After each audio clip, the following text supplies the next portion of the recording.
Once a father and his son were riding a scooter together. On their way, they saw a group of boys searching for something on the side of the road.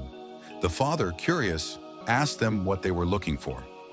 One of the boys replied, "We are trying to find the golden fruit." Upon hearing this, the father's attention was drawn to a shining spot nearby. He imagined that if his son could obtain this golden fruit, it would not only change his son's life, but also fill his own life with happiness. Without giving it much thought, the father pushed his son towards a spot and insisted, "Go get that fruit at any cost." The son, however, had different dreams and desires. He tried to explain to his father, "This fruit doesn't bring me happiness. My dreams lie elsewhere." But the father was adamant and pushed him further, demanding, "I want you to bring me that fruit." Determined to fulfill his father's dream, the son gave it his all to reach the golden fruit. But as he approached it, he realized the ground was not solid but quicksand. He started sinking. Despite his struggles and calls for help, his father dismissed his cries, urging him to try harder. "If others can do it, why can't you?" he shouted. The son tried once more with all his might but continued to sink deeper into the quicksand. Eventually, he was engulfed and lost his life.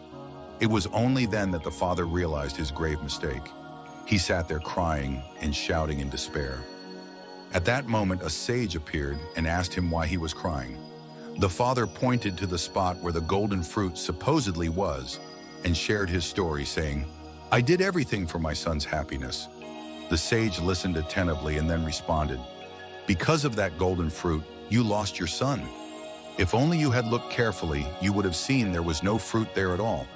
The father, frustrated and upset, argued, "But I saw the fruit with my own eyes." The sage then pointed to a tree nearby and said, "What you saw was merely a shadow of the real fruit, which is up in that tree." He continued, "Instead of pushing your son towards what you thought was happiness, if you had asked him what he truly wanted, both you and your son would have found real happiness. He might have even reached the actual golden fruit." The story highlights the importance of understanding and respecting one's true desires rather than imposing one's own expectations on others.